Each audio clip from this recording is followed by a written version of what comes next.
Welcome, everyone. I am Julie Bieland, and we're recording live in my sensitive empowerment community.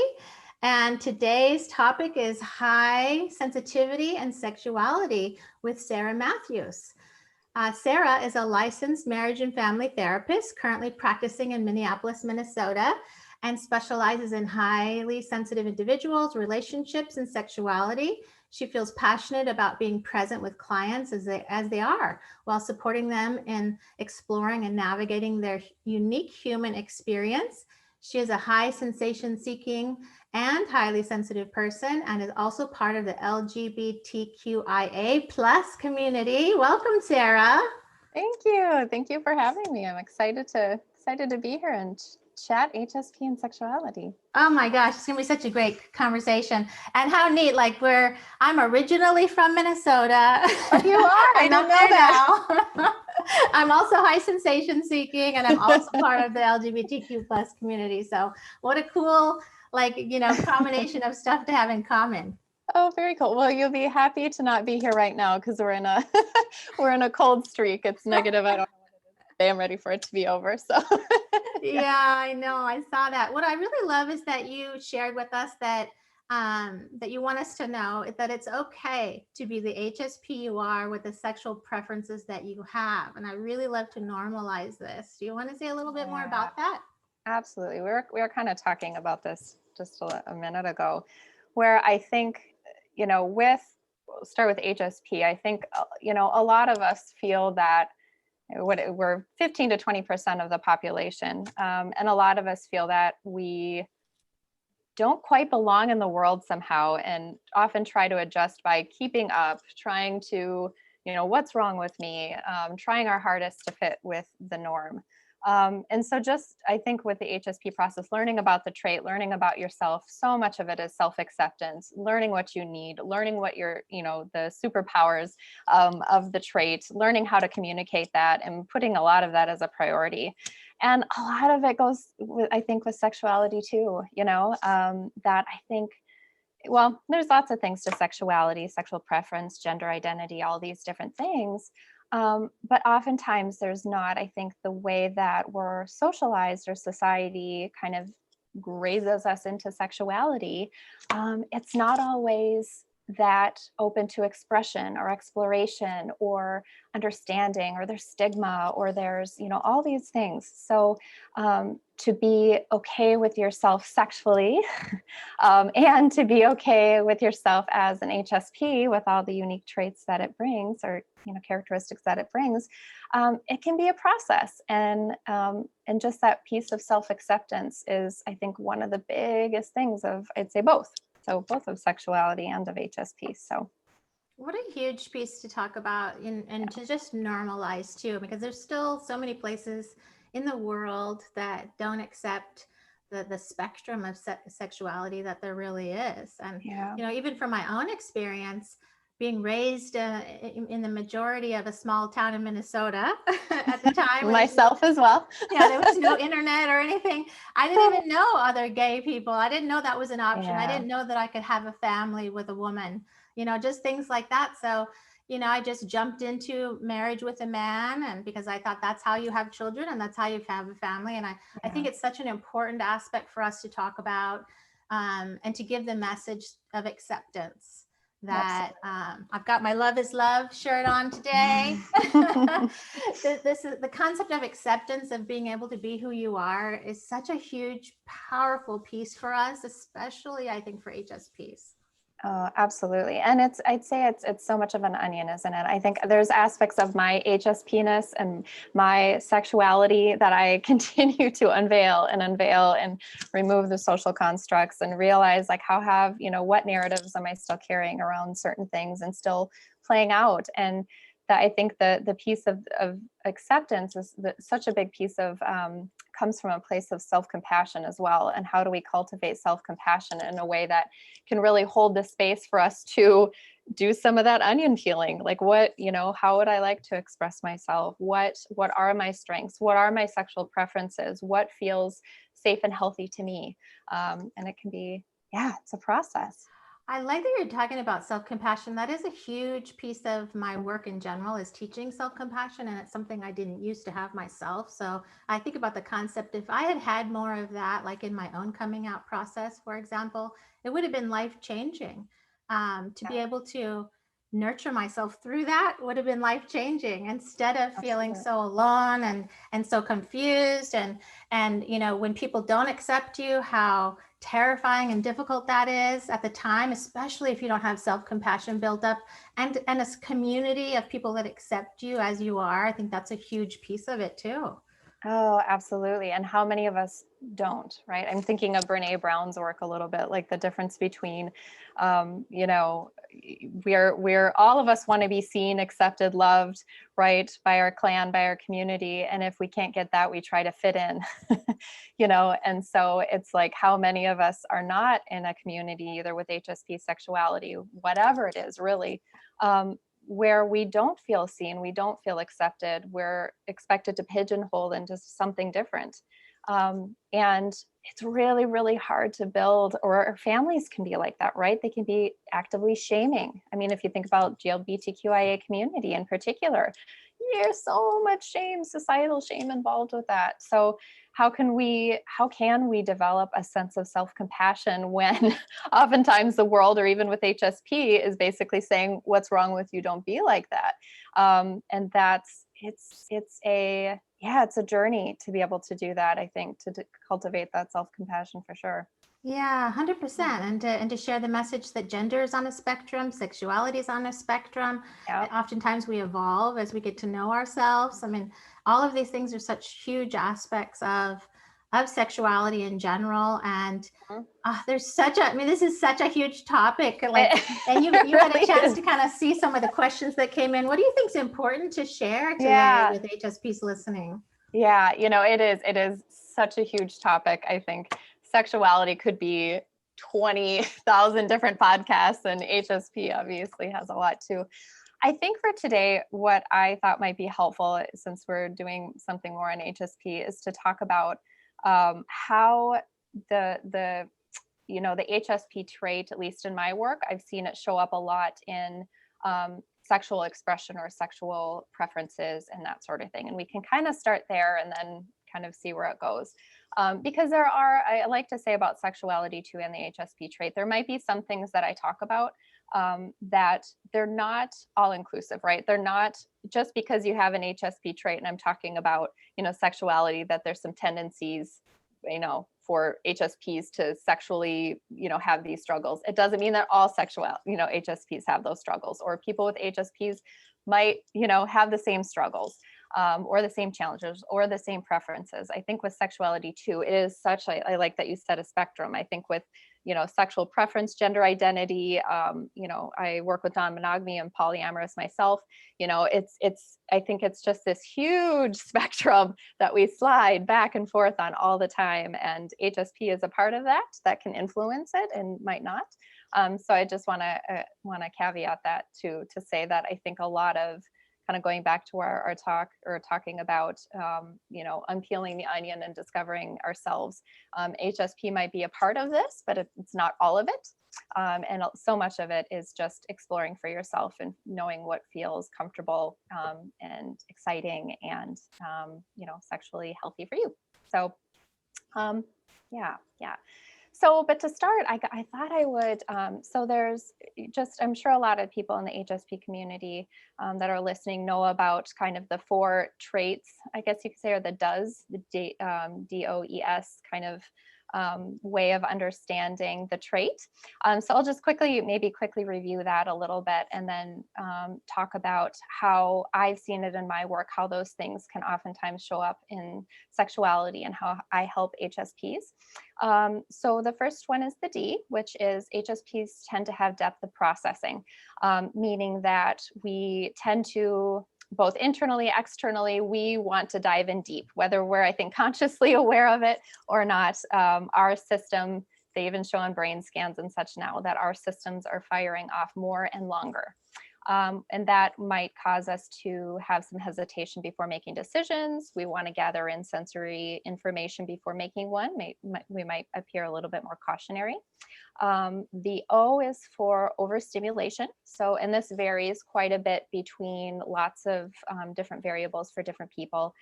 It can be sensory. Some people might feel overstimulated by certain smells, sights, emotionally overstimulated. Our thoughts might overstimulate us, but we have a systematic response of overstimulation, which is really common. The E is for emotional responsivity or empathy.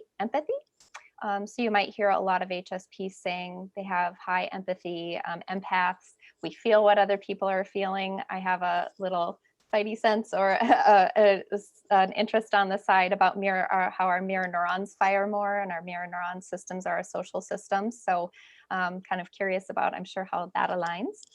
And then the S is for sensitivity to subtleties. So we may notice things that other people don't. And that isn't necessarily because our eyesight is that much better, our taste is that much better.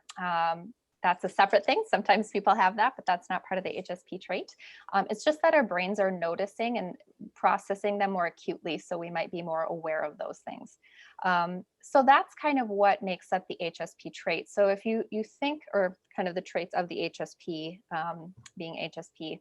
So if you think about sexuality and all the things that are involved, and by the way, also saying sexuality, I don't just mean sex, right? I don't just mean the way that we think about it. You have a person with a vulva, vagina, person with a penis, and you have intercourse, right? Sex can mean a lot of different things. It can mean sensual touch. It can mean stories. It can mean penetrative sex. It can mean a lot of different things, but whatever sex is to you, or you can have sex with yourself, right?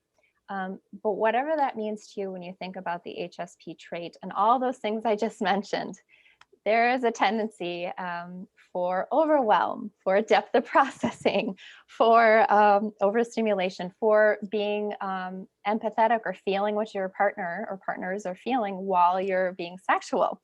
So that can lend itself a lot to various things that I help HSPs with when it comes to sex.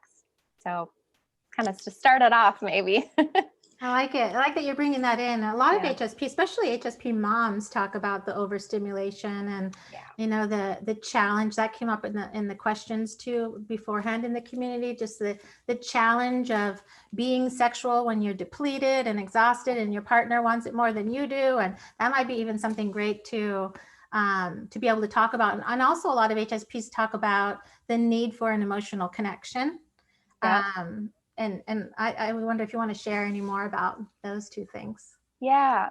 So kind of going off of maybe the latter first, the need for, the other thing I'd like to mention too is with the HSS, or the high sensation seeking trait, that can also play out differently in sexuality as well. We can go into that if people are interested about how that can play out, but I just want to put that little caveat in there as well when it comes to sex. In saying that, I think when it comes to being, a lot of HSPs wanting that emotional connection, I hear that a lot, more particularly with HSPs without the HSS trait. Can be both. Again, this is not boxes, right? It can be kind of all across the chart. But I think that the need to feel safe, the need to feel connected, the need to feel like you, right? If we talk about the depth of processing and that kind of holding back until we make decisions, until we know it's safe. All of those things lend itself to wanting to be really connected to the partner, really understanding that empathy, the emotional connection.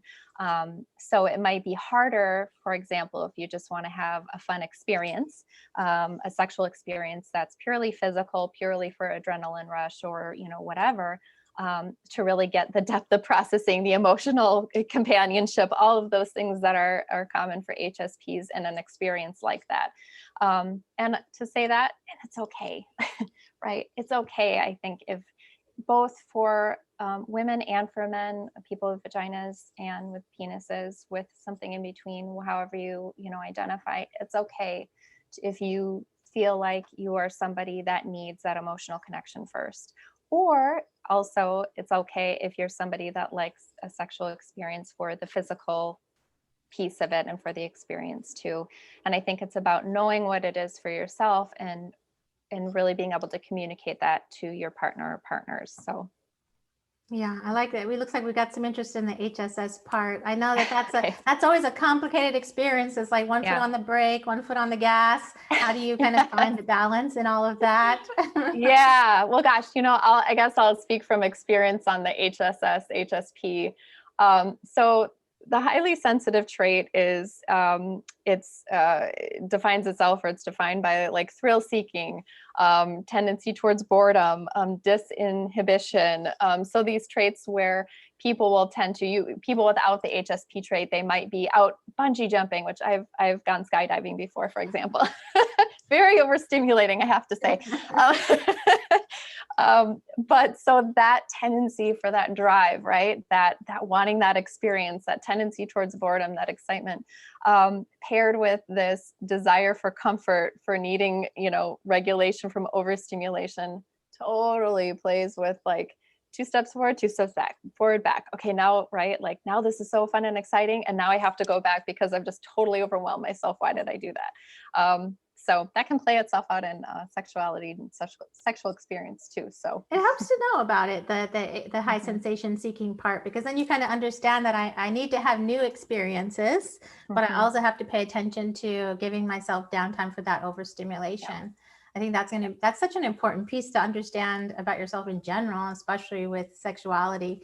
And then maybe going into some tips about, because I know I've heard this so many times in my practice too, about that, maybe tips for, especially for HSP moms who feel depleted, who have a Yeah. hard time being sexual, who feel that pressure from their partner. Maybe we could give some Yeah. tips about that today. Sure. A book right off the bat that I would highly, highly recommend is Emily Nagoski's book, Burnout. She has a book called kind of I guess you could say the first one, is it Come As You Are, which is a great read. But she developed the second book, I think it was with her sister, called Burnout. And it's all about the stress cycle. And as we know about HSPs, our stress cycles and our anxiety, it's more it's just more frequent, easier. So highly recommend that for everybody, but especially for HSPs, the Burnout book by Emily Nagoski. But when I work with, and I work mostly with cis women with vulvas, vaginas, I talk a lot about the difference between not the difference between, but maybe working with sensuality. I think so often and slowing down, mindfulness, sensuality, I think especially in those scenarios, there's so much pressure, right? There's pressure to perform, there's pressure to be a certain way, our partners are pressuring us. We lose our sensuality. And what I mean by sensuality isn't necessarily sexy, right? What we might think about it, it's our senses, our sense of smell, our sense of touch, and in a way that is pleasurable to us. As HSPs, we often are annoyed by smells or, overstimulated or agitated. But what is it like to really, really slow down and feel what it's like to take a slow shower and enjoy it, right? Yeah.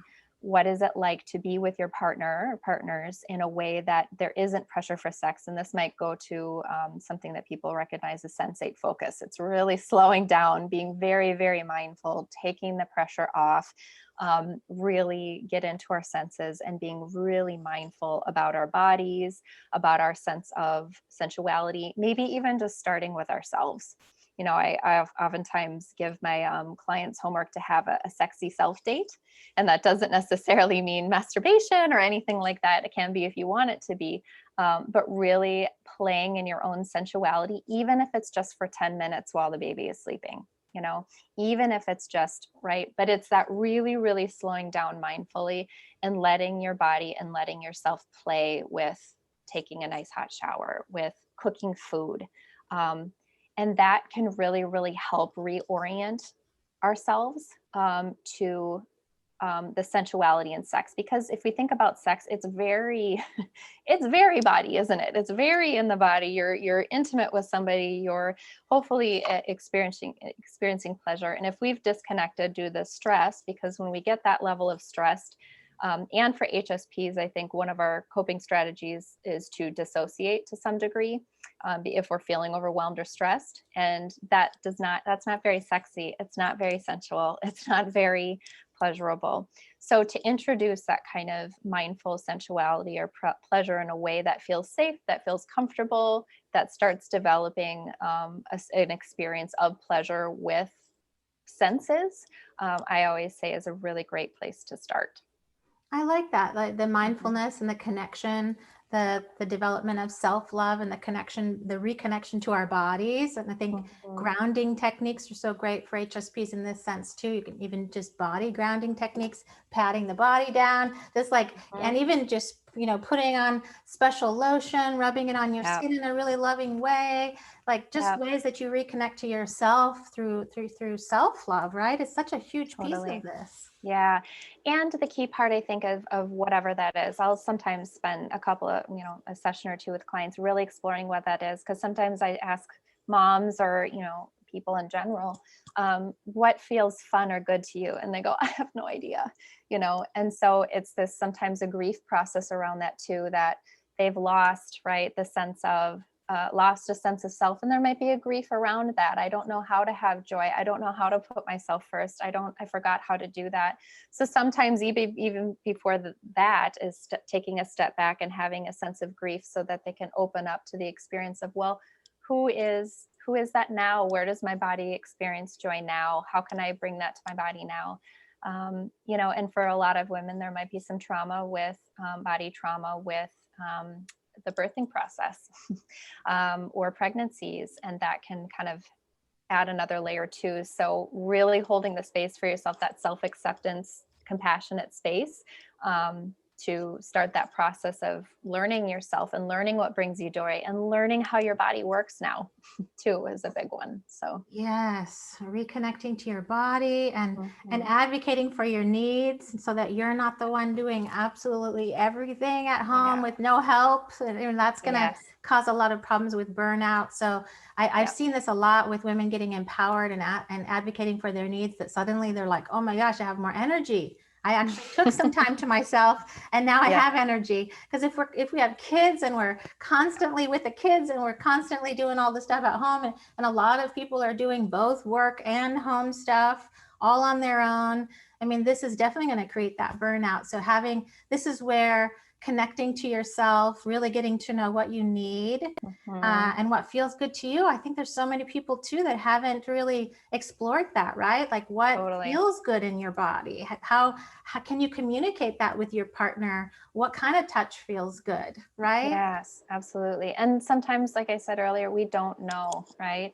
And then I often hear like, well, and I don't have time to find out because I have a million things to do, which is, so much compassion for that, right? Sometimes it's like, how do I have time to have sensual time with myself and figure that out when I have a bajillion other things to do? But even if it's just 5 minutes a day, right? A couple of times a day, self-check-in. I do a lot with people around setting a timer on their phone to say body scan or self-check-in, or, do something lovely for myself right now in 2 seconds, right?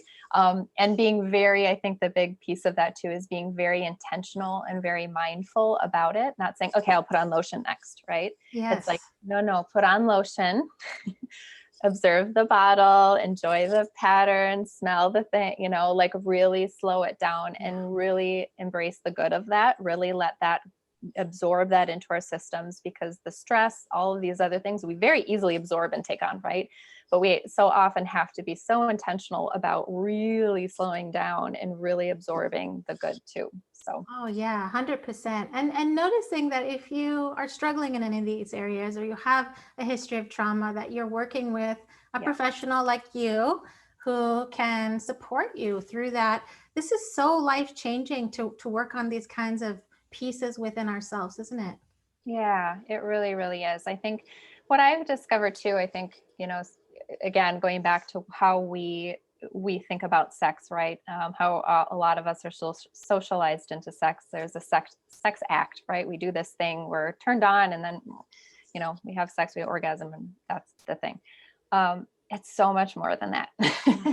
It is so much more than that. And, or it can be, it doesn't have to be, it can be that. But it can be so much more than that. And so much can come up around it. And I think having supportive partner or partners, having friends that you actually feel comfortable talking about sex with to whatever degree feels right for you, being involved in communities, reading various books, if you do have trauma that is coming up, making sure that you are getting a specific support around that, because that's going to have its own things that you need to work through. So Yes, absolutely. I love when I used to work with couples, I used to love giving them kind of assignments to do together where they, if there was, because I would hear things like, especially moms would talk about how, if anytime like we're cuddling or something, it's like he wants to have sex. And so then I don't want to cuddle, so I would like, okay, we need to shift this a little bit. Like, let's have some evenings where it's just about like a pleasurable massage without intercourse, that's not going to be yes. part of it, right? That you can actually Yeah. get to know like what feels good and have it be Yeah. something that you enjoy. Yeah, absolutely. I love that, because I think that takes, even like, it takes our ideas of what is sex off the table, right? It's like, and puts a whole heck of a lot more on the table that might be fun, pleasurable, relaxing, exciting, might lead to what we think sex to be. But again, there's that, even with partner or partners, right? It's like taking the pressure off, being very, very mindful, asking the questions, being excited, about learning a different part of a partner's body. And for us too, as HSPs, I hear a lot from HSPs about how overstimulating sex can be. Yeah. And how, right, like, oh, I don't like when my partner does this, or it was good until this point, and then it got to be too much, and then I shut down, and then I had to end it, and then it's, this awful experience. So really feeling, I think with HSPs, what's important too, and this is going back to your HSP sensitivities are okay, is, and it kind of brings up this whole other topic for me about consent, which I am in communication, which I am like, so it's like, ugh. It's really knowing that what feels okay and right for you, is okay. And that it's okay to say no. It's okay to say, please stop. It's okay to say, can you move to the left? Can you move to the right? It's okay to say, can we stop and do something emotional instead?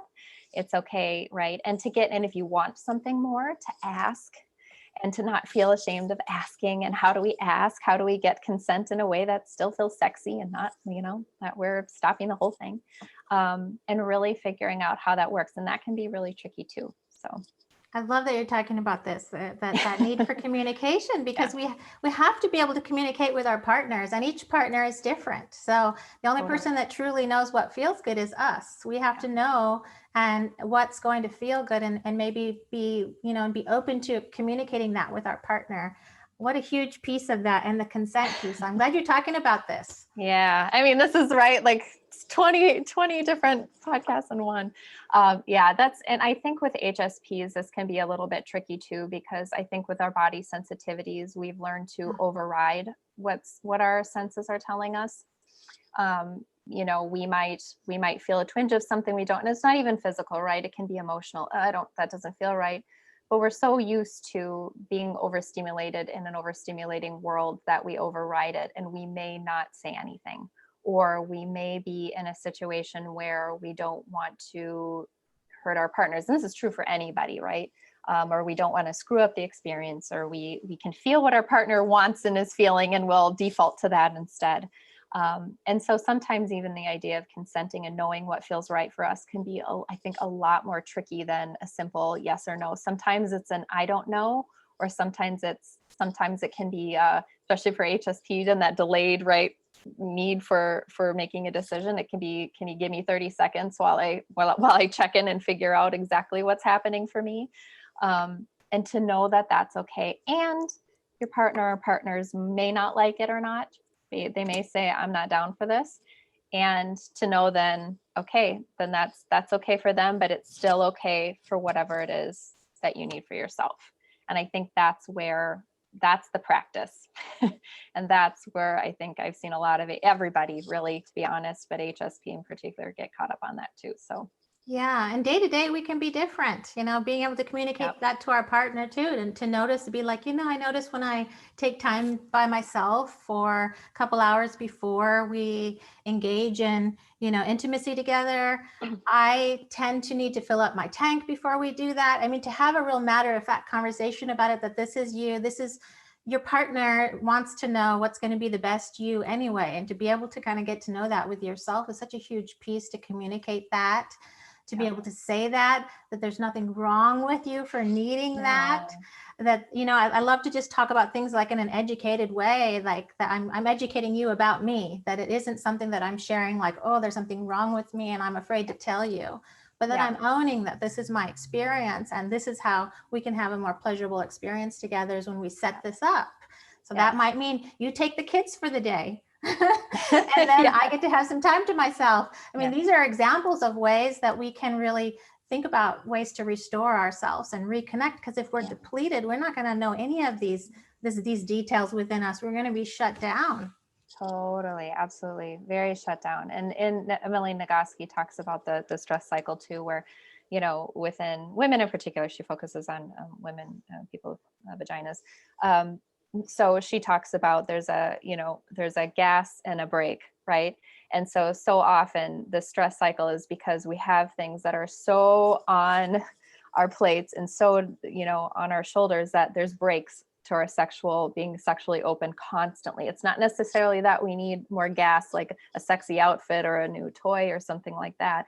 Actually, what we need is to remove some of the stressors, some of the things that are creating, not creating space for our sexual sides to come out. So I listened to a talk of hers, and she was joking that sometimes literally the sexiest thing somebody can do for a partner is do the laundry so it's not all over the bedroom. And Yes. that actually is foreplay, and people don't understand that, but that can be true. And I think especially for HSPs, that's true, because we're noticing our environment. We're already taking on the stress of the day. We are, all of those things. So I love the tip of having somebody, take the kids for the day so you can have some time alone and get your system regulated in sensual space, and maybe needing a little bit more time to do that. I think that's beautiful, and that's great if it works, right? If it feels good for you. Mm-hmm. Yeah, absolutely. And if anybody in the community wants to ask any specific questions, it's a good time to do that now. What else do you think is important to share today, Sarah? You know, I probably just reemphasize going back to that, really allowing yourself the space compassionately to explore, and to both your HSP trait and, your sexuality or your gender identity, all of these things, right?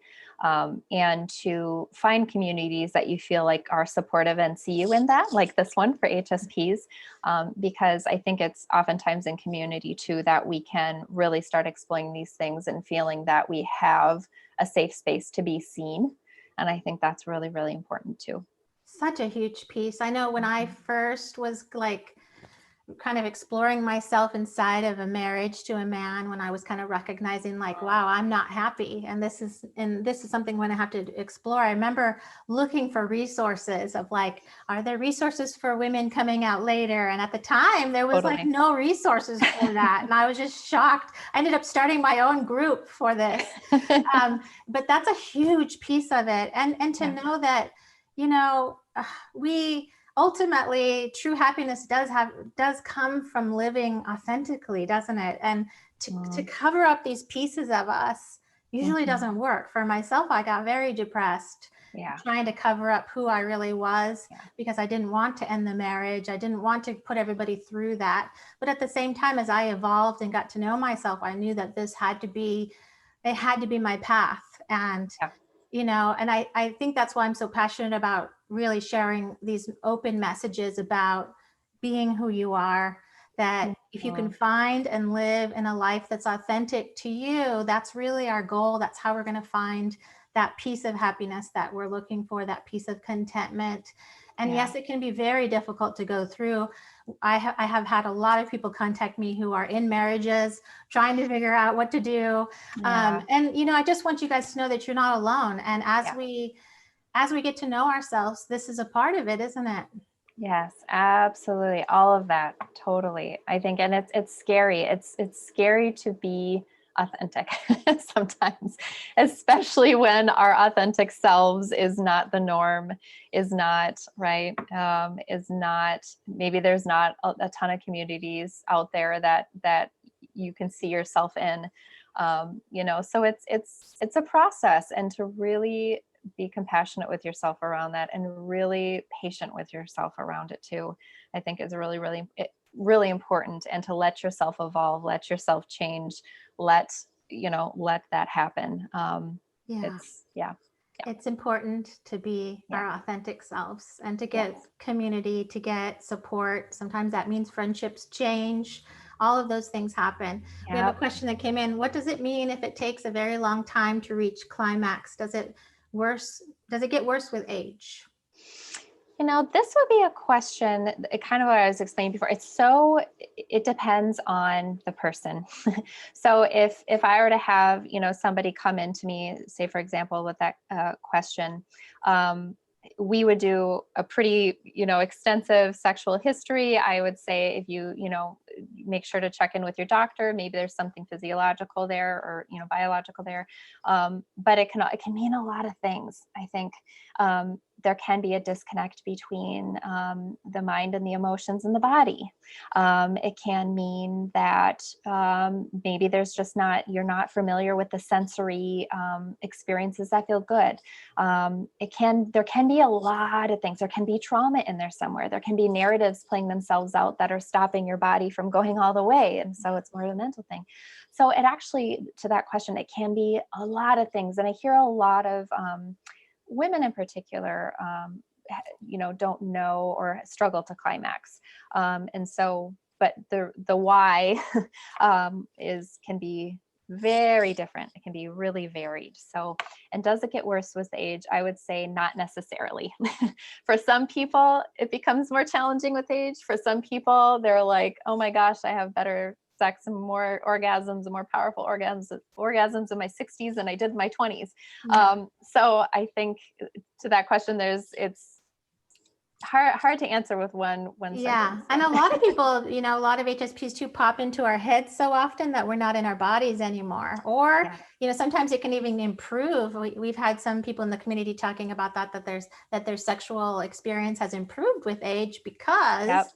They know themselves more. they've really accepted their body Yeah. more, for example, Yeah. than they did when they were younger. And that's a big part of it for a lot of people too, because if we're thinking about, oh, what do I look like? We're not thinking Totally. about, does this feel good? Totally. And right, it's if the whole time you're self-conscious and, oh, do I smell this way? Do I look that way? Something's not performing accurately? Man, hard to feel like, wow, that felt good on my skin, or, whatever it was, or I like the way my partner is doing whatever. So Yeah, that's where the self-work works it's so huge, to work on your own sense of self-acceptance, your acceptance of your body. I mean, all these things are such huge pieces. Like, if you want your sex life to improve, that's a huge piece of it, to have your own self-love, your own self-compassion, your self-acceptance, changing the expectations, practicing being internal instead of external. All the stuff we're talking about. We're getting some questions about somebody's asking, at which point do you decide it's time to see a sex therapist? And then somebody else is asking about what are some of the resources out there? Yeah. So, to the first question, when's a good time to see a sex therapist? In sex world, sex community, I would say whenever you feel like you want to, whenever you feel like whatever's happening for you is really, really distressing, or you're not able to get the support that you need. So for some people, never having sex, let's say, for example, they're asexual, is completely and totally okay for them. And that's, awesome. That's beautiful. Right. And for some people, right, they want to have sex every day and they're not, and that's bothersome to them. So I think I would say it's time to see a sex therapist or particularly if you have like sexual trauma coming up and it's making it really, really difficult to have a sexual or intimate experience with somebody. I would say definitely at that point, it would be good to get help around that. But aside from that, it's really, if you are feeling distressed about your sex life, that's always a good time to get help and see a sex Yeah. therapist for that. So, And the professional help's so great too, because they Yeah. can help you with communication with your partner, how to communicate, how Yeah. to get to know yourself, different kinds of exercises that can be supportive to you and Yeah. in your own personal Yeah. journey. All Yeah. of that is such an Yeah. important thing. And I think the other question was the resources, and it was I assume, was that the resources for finding one? I'm not sure what they were Okay. talking about resources for coming out, or if it was resources for, maybe you can clarify that in the comments. And then there's another question that came in about, do you think Tantra would be a great thing for people to explore, for HSPs in particular? I love Tantra. I think it's wonderful, actually, for HSPs, for anybody. So for those not familiar with Tantra, I think Western way of looking at Tantra is just all about sex and all these things, but it's actually, it's one of the basis of yoga practices. So it's actually, but with this particular yoga, it incorporated sex and sexual drive and energies. And so Western culture just grabbed that and said, it's about sex. But it's all of those things. So I would say it's actually beautiful, because it really it has you slow down, get in your body. It works a lot with masculine and feminine energy. For those that are not cisgender, it can also be beautiful too, because it works with the masculine feminine energies, not necessarily if you're male or female, that helps you connect with your authentic self, your authentic energies, explores different sides of yourself that perhaps have been covered by various narratives and stories in your life, and embodies it. So a lot of it is about how to embody those things through dance, through sex, yes, through sensuality, through, so I say, yes, check out some Tantras. HSPs could really enjoy that, the sensuality piece of that, the sensory experience of it, all of it. Okay, so they clarified resources for coming out, for women coming out later in life. I do want to mention Conscious Girlfriend is a great online resource, and I wrote a blog post about it. If you wanted to go to hspblog.com and type in Conscious Girlfriend, you'll actually see more information about it. So I would say, do you have anything else to share about that? Yeah, I'm not as familiar with that. So Julie, you might be a better resource for knowing kind of what's out there on that one. Another question came in. I was curious if you have found HSPs to have lower sex drives. I found my sex drive greatly lowered after I had my son. This kind of fits into the category of maybe. Depends on the person. I wouldn't say I've seen it more in particular per se, but what I will say is, after having a baby, for both men and women, I have seen that is common for sex drive to go down after that. So, yeah, that is very common. And that's where we need to advocate for our needs to have time to ourselves, to be able to restore so we're not depleted and sleep deprived and all of those things that can be. So Sarah, tell us more about how can people find you, and what do they find when they find you, and what do you recommend? Yeah, so if you want to find me, you can just look at sarahmatthewslmft.com. That's my website. If you want to email me, or I'm happy to answer questions, say hi. If you find me, on my website, for example, there's various resources on there. I started a blog and plan on keep on going with it, but COVID happened and I slowed down. So, but yeah, they're free to reach out to me or check out my website at any time. That's fantastic. How did you personally kind of come into your own authenticity about your sexuality, given the background of messages you might have received? How did you do that for yourself? That's such a good question. So I identify, at this point anyway, as polyamorous and either omnisexual or bisexual. And so I think for me, I grew up in a small Minnesota town similar to you. And I think it wasn't something for me that it's kind of that I always knew of myself. But it just wasn't something that I felt really pulled to seriously need to explore in my various environments. It wasn't, I was comfortable where I was, but I think given the opportunity, at least for me, even in the last couple of years, to say, look, here's all these different sexualities and options and community and people talking about this differently and resources, I just started doing research on my own and going, oh my gosh, there, that makes more sense. Oh my gosh, there, that makes more sense. And then having various experiences, I'm like, oh, this just makes more sense. And not that the way that I had been before was bad or wrong or didn't fit to say, but just, I think in my own process, just being exposed to certain things and trying certain things, I just realized like, oh, this feels more authentic to me. This feels more alive. I even had some people in my life say, you just seem like you're a lot more in your body. And I was like, yeah, and I think for me, I just a lot of self-compassion, and I was still am exploring, right? And really patient with myself and taking my own HSP time. I do a lot of research on stuff before I decide to try something on. And I just really am okay with that for myself. And man, do I communicate a lot to my partners around that. So yeah. What a great role model you Yeah. are. And that's such a great example too. Like you explored it, you had an open curiosity about it, you were exploring it. And then it sounds like you took time to connect with like, does that feel right to me? And you got that feeling. So that's that pulling it internal, paying attention to what feels right to you. Yeah. And learning more about it and finding that kind of aha moments like, yeah, that's me. And having this openness to explore all the different things that are out there, the spectrum of sexuality as well as gender, being open to all of that really opens up our minds in general, doesn't it?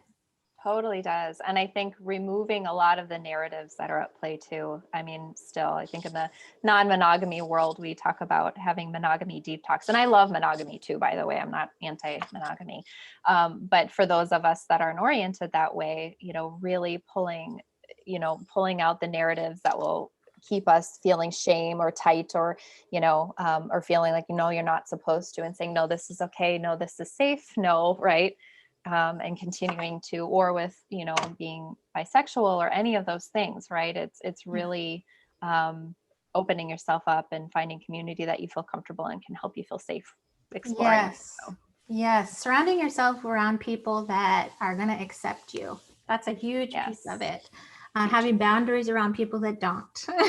Yes. And learning how to have those boundaries. Yes. You have to have boundaries and a shedding process that sometimes as we move away from that enclosed, constricted place to opening up our own authentic being, we're going to shift who we even maybe want to have in our life. And that happens. That happened to me. And I think it happens to a lot of people when they make shifts, they kind of enter into that authentic way of being. Sometimes there's a lot of grief involved. You got to go through some grief process, even if it's a way of life that you did enjoy, like monogamy or whatever, right? Or, it's allowing yourself to grieve, to say that's not me anymore, or these friends don't want to come with me, or this relationship has to change for me to move forward. And I think creating space for that in yourself is important too.